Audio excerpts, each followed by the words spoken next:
Buongiorno a tutti, questo video è decisamente particolare, è decisamente fuori dallo studio tradizionale di Valencia, da cui normalmente propongo le mie iniziative in video. Siamo nel pieno della registrazione di Project One, un disco di cui parleremo abbondantemente nel corso del video, quindi non anticipo nulla.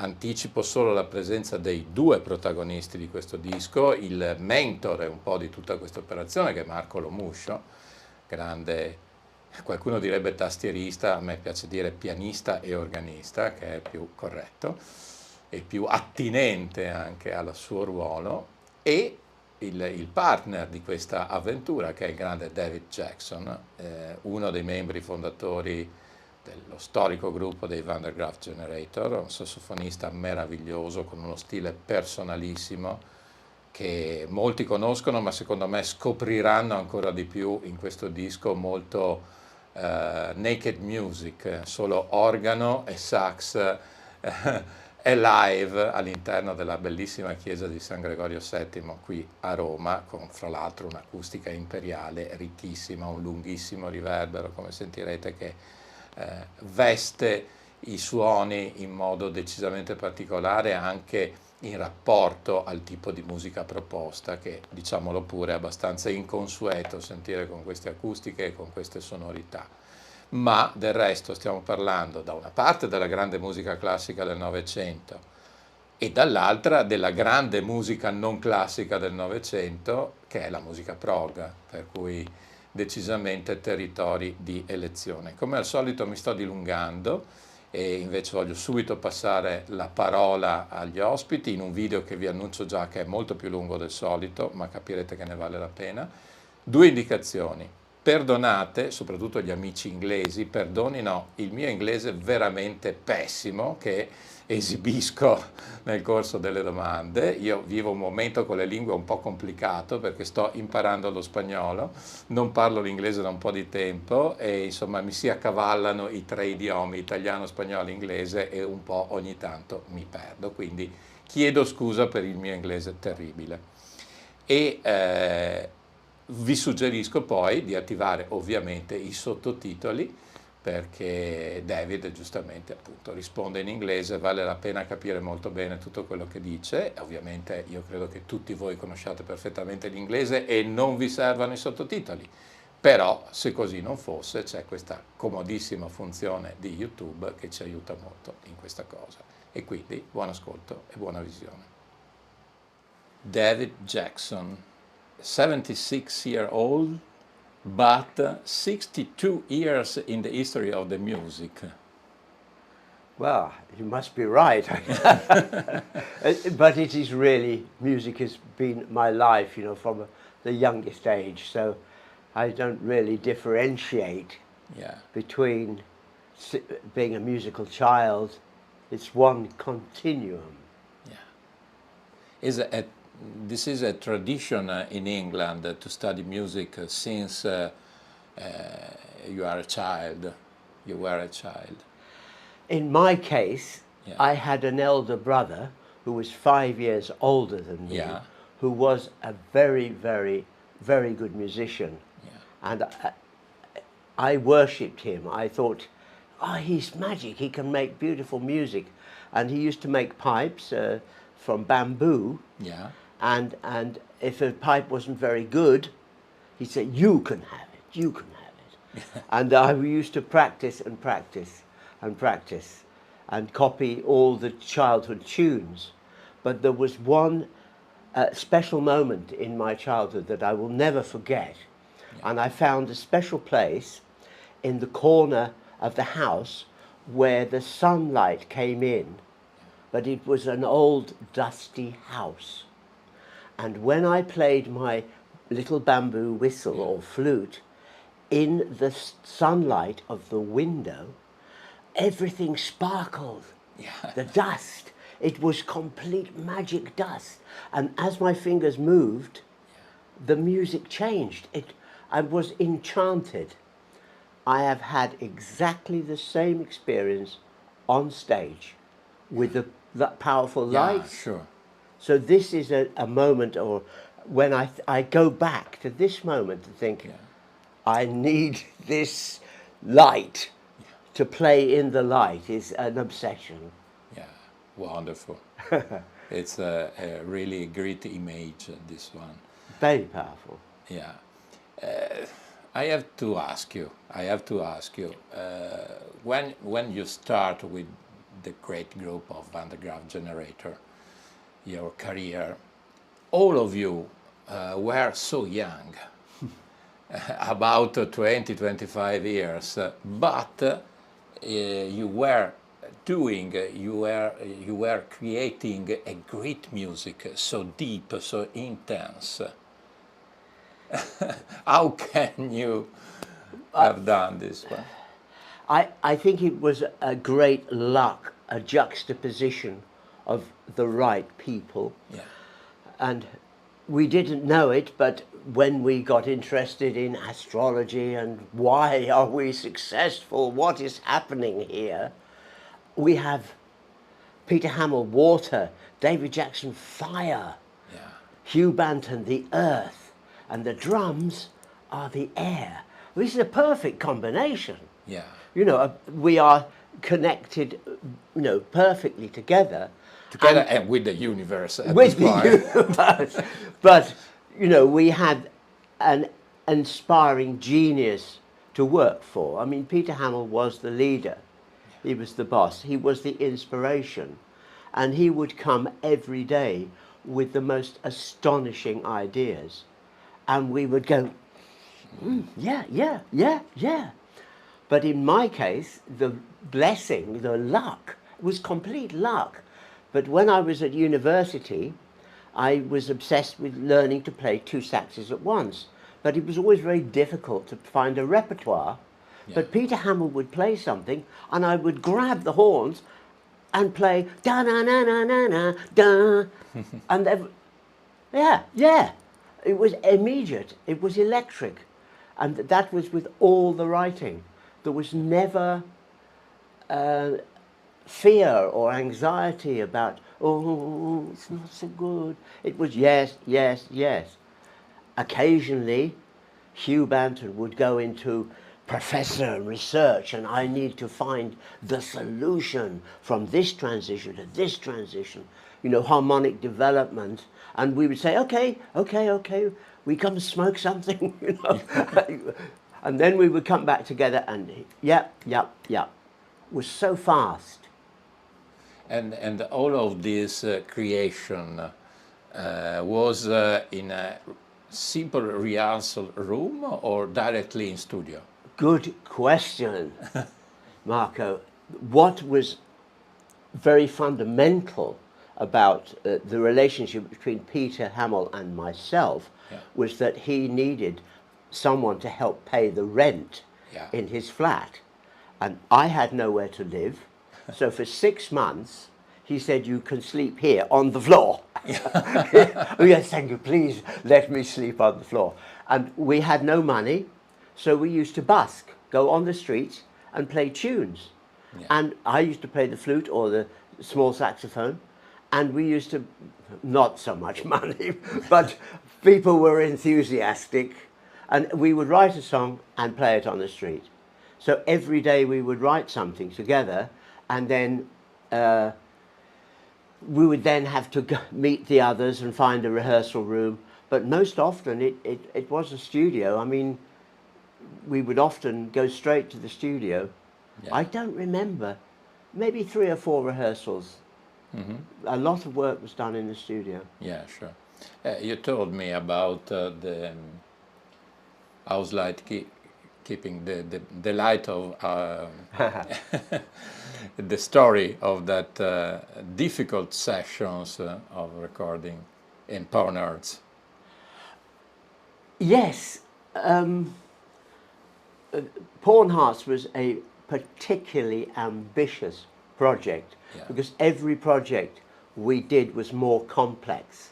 You know, we realized the possibilities. Yeah. Going back to the flat where Peter was, I studied music a little, not a lot, not at the university, but in the school and privately and with friends. But Peter Hamel had no studying of music at all. He was purely inspirational.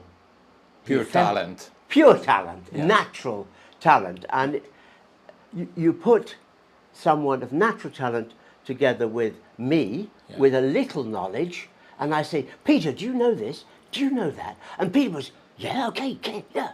12th tone, right. Da da dee da da dee da da da da da dee. Is it good? Yeah. It's very brilliant. Da da dee dee dee dee dee dee dee. I say, why don't we change the tempo? And you know, we're doing this in the bedroom.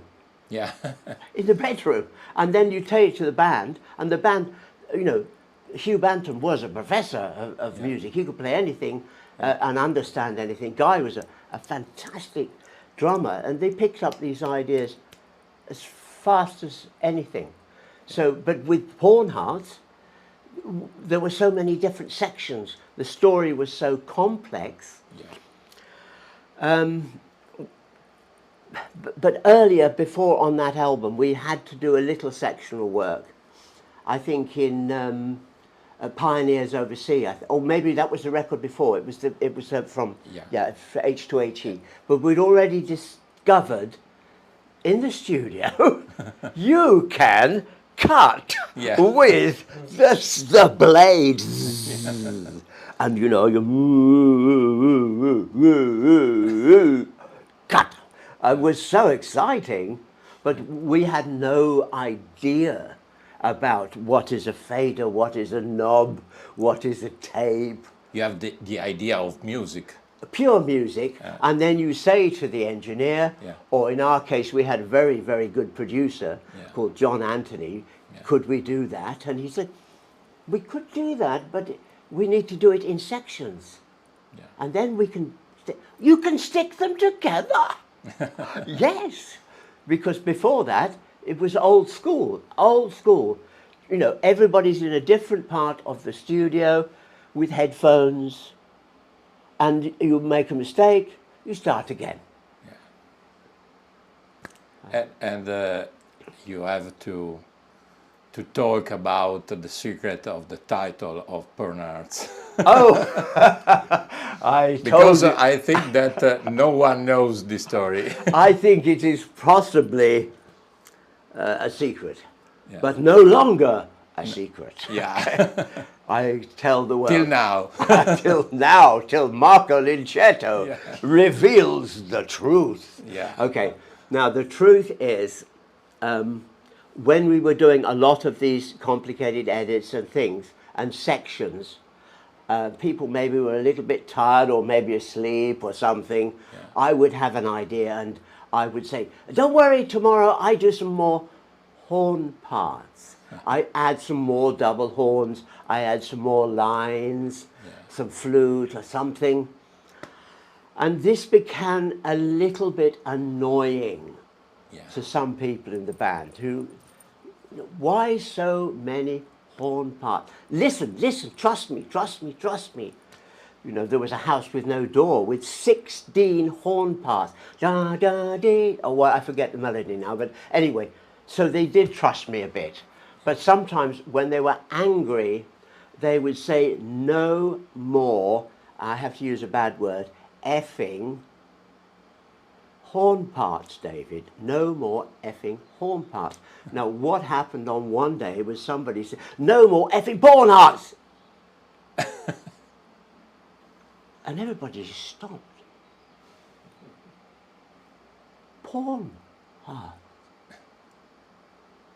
Peter loves chess. I think it must have been Peter who said porn hearts. And that became like a motto. Porn hearts. What are we doing? It's porn hearts. And it was actually horn parts. So, you know, I have a guilty secret. Saltiamo dal mio pessimo inglese a uno spero molto migliore italiano con Marco Lo Muscio, che è stato tranquillo a fianco di questo gigante che ci ha onorati, a Marco e a me. di essere presente qui per questo disco. E la prima cosa che voglio chiederti è, tutti conosciamo la tua vicinanza a questo mondo del progressive, di un certo tipo di musica del Novecento. Come hai incontrato David? Ah, è stato per un disco di 10 anni fa, un disco che si chiamava Playing the History, quindi Playing the History chiaramente è riferito al prog, e a me venne in mente di provare a coinvolgere anche David in 2 pezzi. Gli ho scritto, lui già mi risponde dopo un giorno massimo, mi ha risposto, scrivendo il tutto che mi conosceva perché aveva sentito la mia versione per organo di Team One fatta in una bellissima chiesa d'Arezzo, nella Pieve d'Arezzo, che c'è l'organo fantastico. Dicevamo volentieri, volentieri, facciamo, mi piace questa idea, e così dopo queste me è nata questa amicizia. E quindi abbiamo fatto questo disco e poi da questo disco sono iniziate a nascere anche le collaborazioni per fare dei live insieme, abbiamo fatto dei concerti insieme, sia con la band di allora, di questi Playing the History, sia poi in duo. Abbiamo fatto varie cose insieme fino ad arrivare al duo che oggi, è il protagonista del disco del nostro, Project One, esatto, Project One. Esatto. Ecco, E poi la cosa bella è che avevamo, diciamo, gli stessi gusti musicali, perché David ha una cultura musicale immensa, quindi lui conosce bene tutta la musica contemporanea, classica, quindi se gli parlavi di Stravinsky, Bartók, Ligeti, insomma, sapeva bene di quello che stavamo parlando. Infatti, e introduciamo già quindi anche 2 parole sul disco, questo disco è abbastanza equamente diviso fra la grande, chiamiamola musica classica del Novecento, anche se è una definizione un po' così che io non amo molto, ma per capirci, e quindi abbiamo brani che vanno da Ligeti. Ci sono tutti gli stili, perché abbiamo la musica classica contemporanea, che insomma c'è Benjamin Britten, c'è Ligeti di cui cade il centenario della nascita quest'anno, poi anche un omaggio anche per questo. Un Ligeti abbastanza poco conosciuto, cioè un Ligeti abbordabile, anche le menti semplici. Io ho fatto molte cose abbordabili veramente, poi cose molto dissonanti anche. Un Ligeti che Ligeti è stato interessato anche alla musica popolare, per esempio lui ha scritto Hungarian Rock, che è un pezzo difficilissimo per clavicembalo, perché addirittura per clavicembalo è una cosa particolare. E in questa musica ricercata, che sono 11 pezzi scritti nel 1953 per pianoforte, poi il numero 2 è stato utilizzato da Stanley Kubrick nel suo ultimo film, il capolavoro Eyes Wide Shut, c'è il numero 7 che sembra che è basato su un basso ostinato, che assomiglia molto a Tarkus, sembra già un pezzo prog, però 25 anni prima degli Emerson Lake Palmer, quindi Ligeti addirittura anticipa quasi uno stilema del famoso basso ostinato, tanto usato da Emerson e anche da grandi autori. E non è un mistero che Emerson amasse moltissimo Ligeti. Ligeti, Ginastera e Bartók erano sempre presenti nello stile, insomma, del grande Kit Emerson. Quindi la musica contemporanea classica è presente, abbiamo detto, c'è Benjamin Britten, c'è Ligeti, c'è anche il jazz moderno, perché c'è un pezzo del grandissimo Young Arbar che insomma che ha avuto il quartetto europeo con Keith Jarrett, ha fatto la storia del jazz moderno, insomma, indubbiamente sono tra le cose più belle mai fatte nella seconda metà del Novecento, col genio di Jarrett e il genio di Garbarek uniti insieme hanno creato qualcosa di unico. E questo è un pezzo molto bello del Molde Canticle, degli album solistici di Garbarek, tra i più belli, insomma. Poi ci sono i nostri pezzi, chiaramente, dei pezzi miei, tutti i pezzi chiaramente sono arrangiati in duo, quindi è una cosa completamente nuova, solo sassofoni ed organo, e niente, c'erano tutti quanti, diciamo, i gusti musicali del Novecento uniformati, brutta parola, esatto. in questi arrangiamenti appunto in tutti duo. I classici del prog, King Crimson, Genesis, Emerson Lake Palmer, of course, Graaf Generator, c'è un po' di tutto, veramente, per tutti i gusti musicali del Novecento.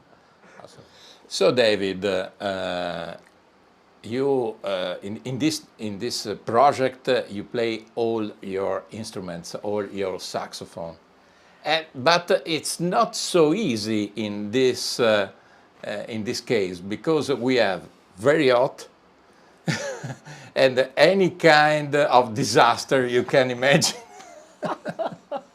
What about your feeling? Well, talking of disasters, may I first compliment Marco Lincetto for incredible driving, because we have every day 2 hours of driving into the heart of Rome, the very heart. We drive past the Vatican every day and drive past it at night. So it's incredibly evocative to be here, to get out of the car and fry, sizzle. It is so hot.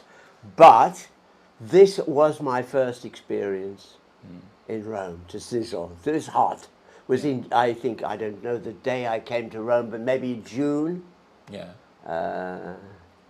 Now we are at the late July with about 38 to 40 degrees. It's okay, it's warm. I forgot your question, sorry. I was thinking, the driving was great. Yeah, thank you. No, your feeling to play with these difficulties inside a big church with the art, with the tuning at 445, that is not the best for... It's very difficult for a saxophone. Yeah. Because the saxophone is a long cone, a cone, and not a straight tube like a flute or a clarinet or a pipe from the organ, which are all, except for the oboes, which are a little bit like that. But it's an unstable instrument, and it's so full of harmonics, unusual harmonics, that practically, I think, practically every saxophone player has their own sound, almost like the human voice. The saxophone players that I've admired in my childhood and all through my life, I can recognize almost immediately, playing the same note. How is that? Is because of their control of harmonics. But having understood the harmonics, you've also got the tube, the cone is being compressed to get it in tune. So the intervals between the notes are not natural as they were. They're compressed. So it requires a lot of extra pain on the lip, because like this to get it in tune. And of course it's like you are playing with honey in your hands, because everything is so hot. And but having said that, there was something that came to mind, and the essence of me being here is to work with a great organist. And to go back to the little boy with the flute, my next stage in my career was to be a choir boy. I sang in a church every day of my school life. And during that school life, I sang in every cathedral nearby. My parents took me to get an audition here, there, to these amazing churches to get a free education. I wasn't good enough. I failed 3 times, and this was a big strain on me. But it made me more strong. It made me fight, because I was small, I was immature, I was undeveloped. The saxophone was completely banned in my school. We have never had a saxophone, David. Take it away! And my parents said, no, the boy and the saxophone are together. Okay? And they said, all right, because he's the best flute player. Anyway, but the organ has played a massive part in my life, in childhood, and my appreciation of music. And to be able to work with somebody who is a maestro is a gift from the gods. It means my life has gone from the start to the end. Well, it's not quite the end, but in a very nice circle, you know, because the organ was a passion for me. Van der Graaf was an organ-based band, so I was so happy there to be with an organ. But organs are rare. Great organists are very rare. It's a bit like great saxophone players. They're few. There are a few, just a few, and they are greatly admired and followed. And the same with organists. And the other thing I wanted to say, well, to respond to the conversation in Italian, which I understood a little, was the repertoire that I can play with Marco is enchanting. Yeah. It is like almost being in Van der Graaf because here somebody says, "Well, we play this," and I thought, yeah, we play it. I never thought of this because Peter's just written it, you know, and he's just found something like the Ligeti or something from Steve Hackett that I didn't know, and it's beautiful. It's difficult. It's very difficult. Yeah. But all my life I've had to play practice, prova. Yeah. But I enjoy it, you see. Yeah, sure. However, difficult, but I have to say that this recording is live in studio, I can say, because just good the first or the second take with no editing, just a little editing. And this is incredible in this period, in this era, where anybody cut. You have a groove in your sound, in your sounding, in your playing. I think that you are talking with your sax. When you play, I listen your words through your sax. That is such a nice thing to say. Yeah. Because, and I think this really happened even in the choirs, but it's happened big time in Van der Graaf because Peter wrote not just great tunes and melodies and chords, but he wrote great stories, great intriguing lyrics. Yeah. What does it mean? People were all, when we came to Italy, it was alive. Intellectuals, what does it mean? What is this? What is Lemmings? What is it? What is it? And this idea that throughout my whole life now has been every piece of music is a story. Okay, maybe there's no words, but you have to tell the story in the way you play it. And if you tell it well, they will feel the feeling that you have when you're playing it. Yeah. Or even better, they feel something else. Maybe something makes them cry.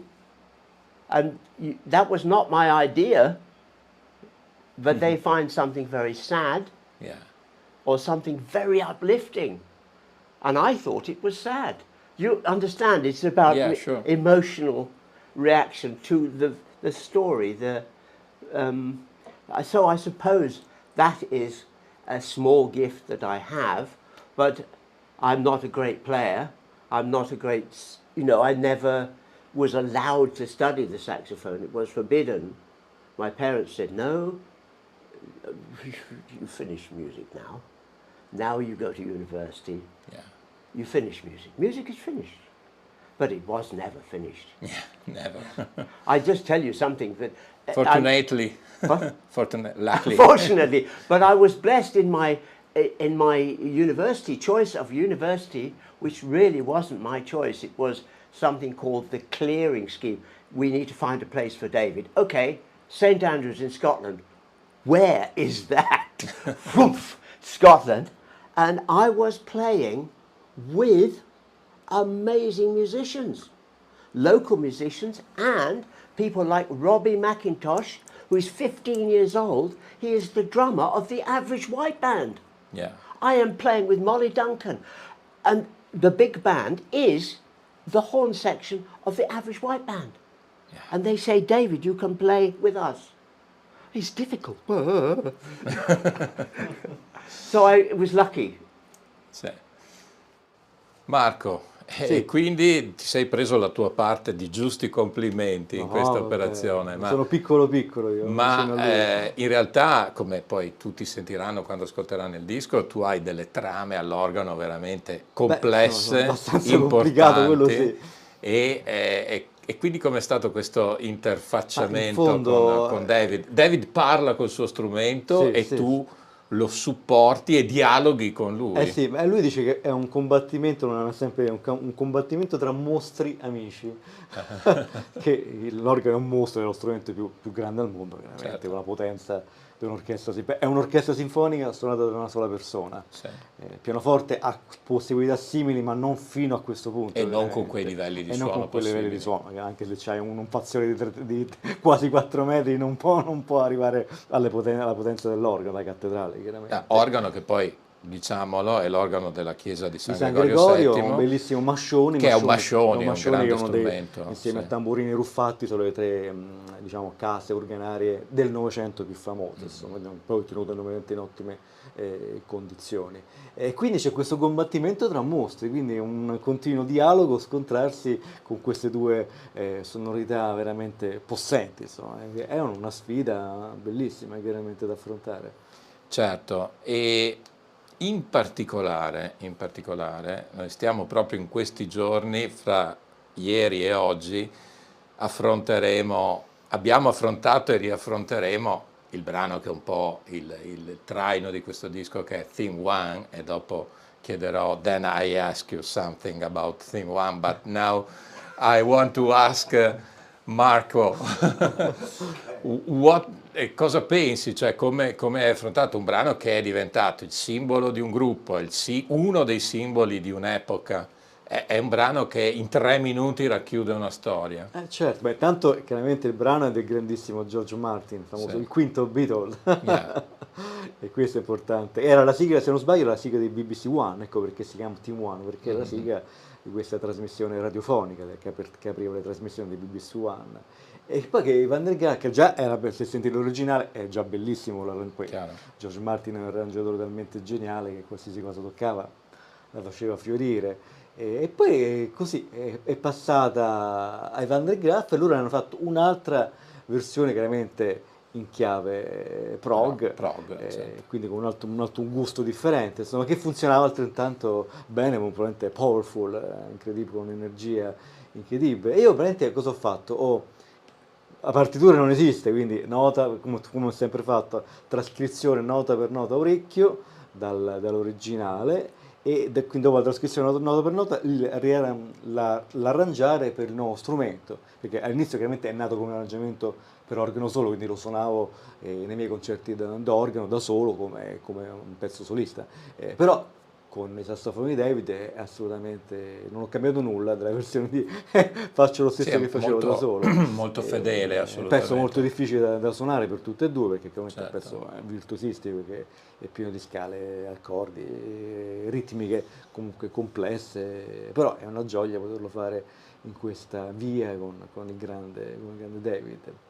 Bene. E poi oggi affronteremo altri due capisaldi, che sono The Great Gig in the Sky dei Pink Floyd e Fun for the Common Man di Keith Emerson, quindi finiamo in gloria, l'ultimo giorno di registrazione, tutti i pezzi complessi armonicamente, ritmicamente e dal punto di vista virtuosistico, però che con questa combinazione organo-sassofono hanno veramente una cosa di particolare suggestione. Ecco, e sottolineiamo quindi che questa intervista, in modo un po' eccezionale, viene fatta proprio a 2/3 della registrazione, quindi proprio nel vivo del vivo.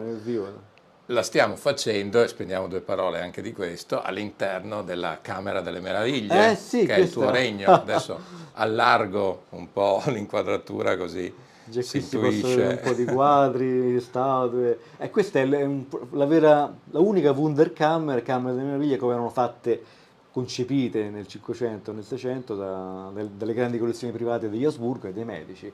Quindi riavere tutto lo scibile umano in poche stanze, però con la concezione dell'horror vacuo, cioè non ci dovevano essere spazi vuoti, tutto doveva essere strapieno di oggetti, di quadri, per creare la Wunder, la meraviglia nel visitatore che entrava e non sapeva a un certo punto dove guardare, circondato da tutte le tipologie di artistiche, di oggetti d'arte, di scienze e di curiosità, chiaramente. Certo. E quindi noi oltretutto abbiamo fatto anche un concerto qui con David la domenica scorsa, quasi una prova generale. Sì, molto utile. Molto utile, perché ci siamo un attimo riabituati a suonare insieme, perché erano 5 anni che non ci vedevamo grazie alla Pandeloro, insomma, e quindi è stato molto utile fare questa cosa a casa, e poi le persone, chiaramente, ascoltare la musica in questo ambiente così un po' esoterico, magico, fuori dal tempo, crea un'atmosfera unica e particolare. Certo. E David, insomma, ho visto che ha apprezzato molto. David, we talk about theme one. Oh, yes. And I want to ask you something about theme one, because as Marco said, there is a song by George Martin, the great George Martin. And so, first of all, I want to ask you how George Martin worked with you, with Van der Graaf in that case, or didn't work? Absolutely no connection, no connection whatsoever. The connection was something called the M1. The M1 is a very big road in England. And if you are a rock musician, you are going up and down the M1 into the North and Midlands of England. At 7 a.m. in the morning was a time when Graaf Generator were usually driving south. And Radio 1 had just been created. Instead of the home service, the light program, we had Radio 1, Radio 2, Radio 3 and Radio 4 and all this stuff. And George Martin, will you write a tune for Radio 1 at 7 o'clock?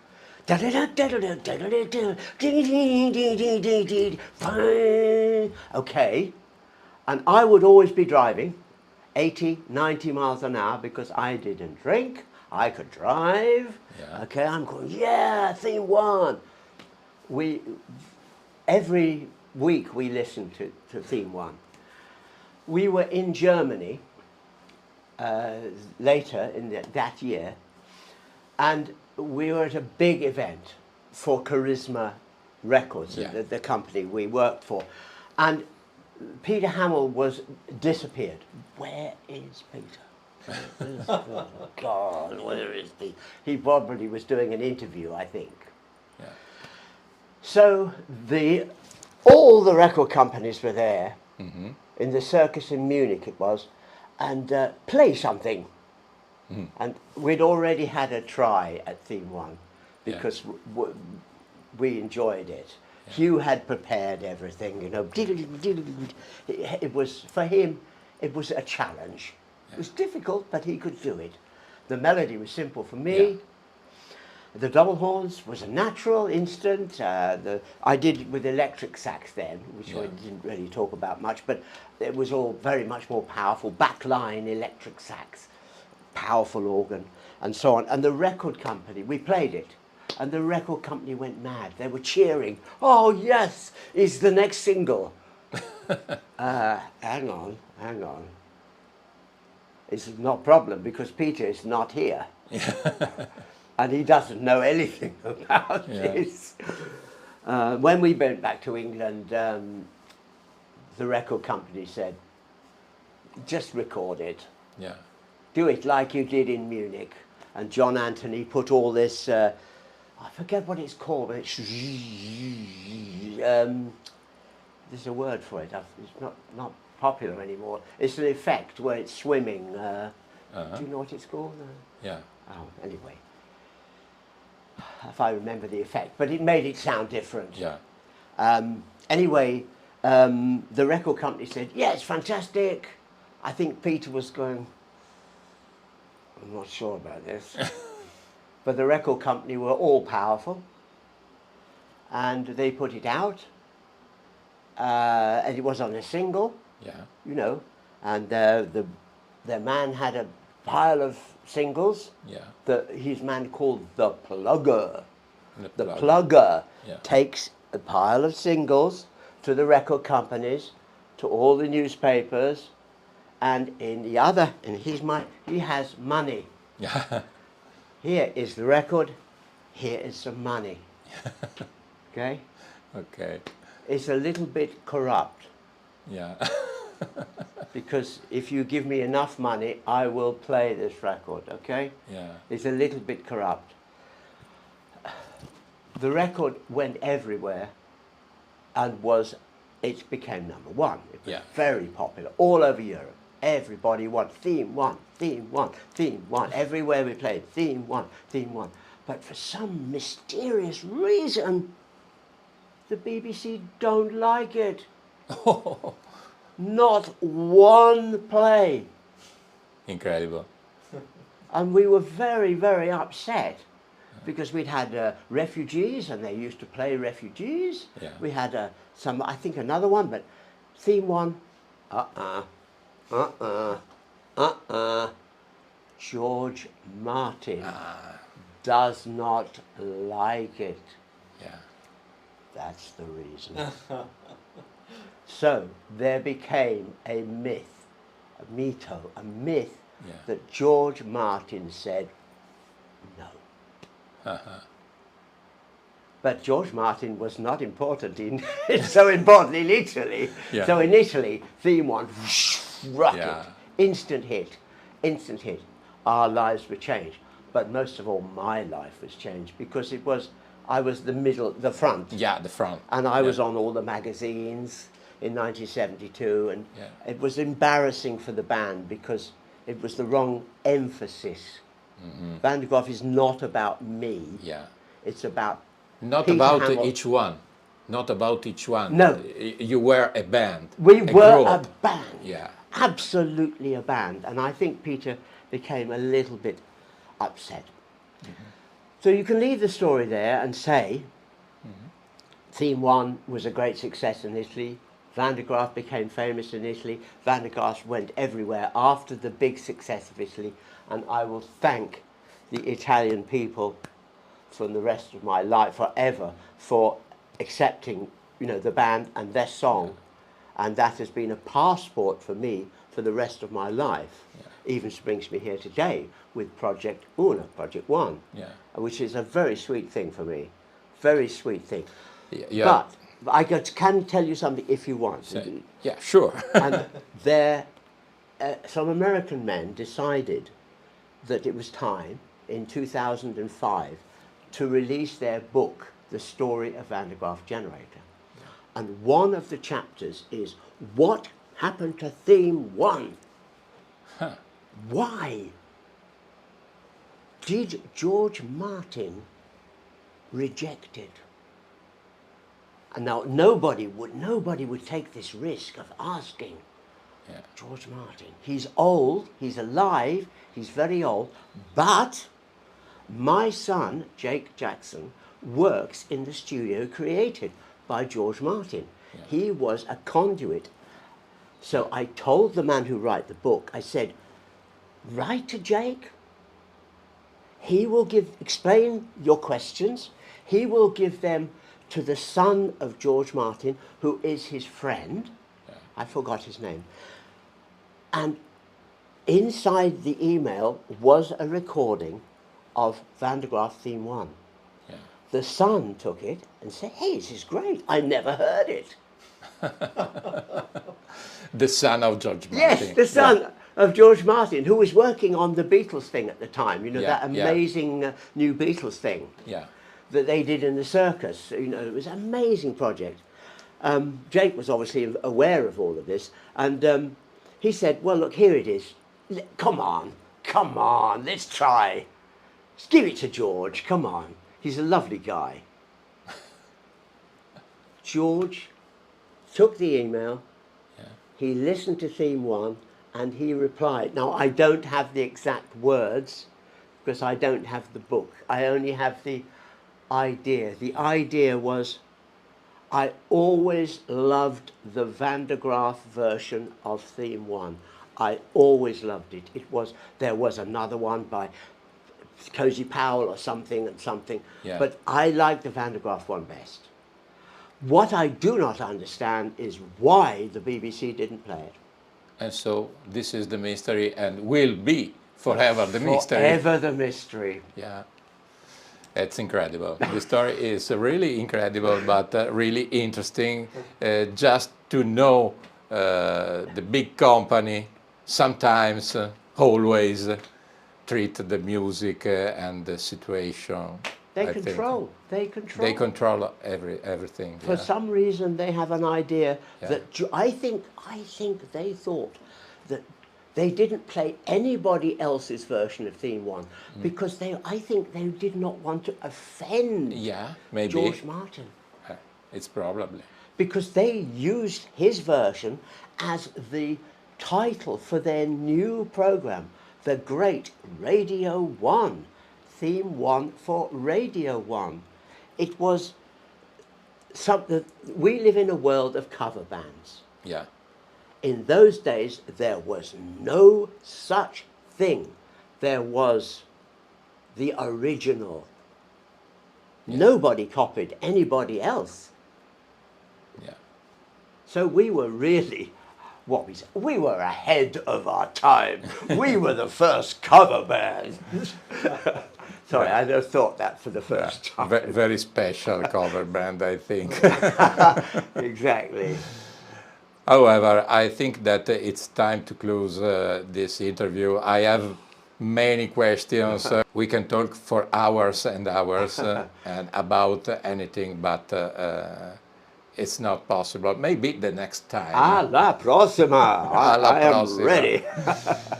Ok, Marco, anche ovviamente dico in italiano quello certo. che ho detto molto male in inglese, siamo veramente al limite, oltre ogni limite orario delle interviste a Velut Luna, ma credo che ne valesse la pena perché a volte qualche ascoltatore così un po' mi critica, mi dice ma quando racconti le storie di questi gruppi vai sui Wikipedia e senti le stesse cose, non dici niente di nuovo. Ecco, credo che oggi abbiamo raccontato un bel po' di cose abbastanza inedite su questo grande gruppo.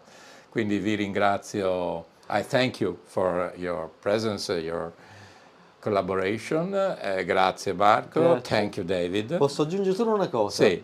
Che il suonare la musica prog in una chiave così acustica la rende veramente, veramente vicina alla musica classica contemporanea. Beh, tu la ascolti e dici ma questa è musica classica del Novecento. Sì. Ecco perché questo è il grande prog, perché è il momento più alto della musica rock, tra virgolette, certo. Perché il prog si ispira palesemente alla musica classica, certe volte anche al jazz, però solo alla musica classica. Le grandi suite che durano così tanti minuti sono veramente ispirate alle grandi suite della musica classica e questo è il succo del discorso, ecco perché poi il punk, tutto quello uno dopo, il livello dei musicisti non è il livello di questi musicisti, è tutta altra cosa. Tutti i musicisti comunque che hanno studiato musica, che vengono anche dai conservatori, da una scuola di musica jazz, musica con due cose così fumanti, insomma, qui, da quello che c'è dopo secondo me non arriverà mai a questo livello. E riproporlo in questa acustica anche di una chiesa, chiaramente, e in questo tipo di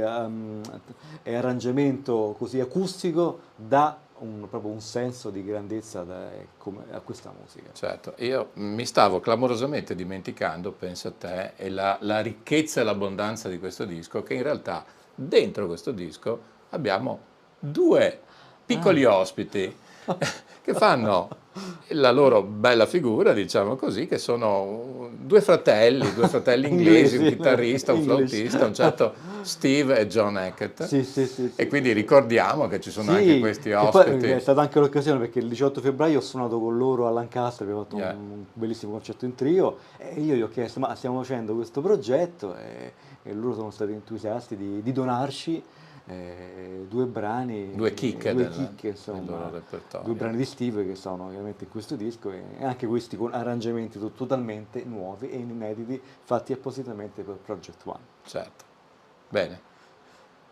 Grazie. See you next time, saluti a tutti. Ciao a tutti, Thank you very much. buona serata a tutti. Grazie. Grazie.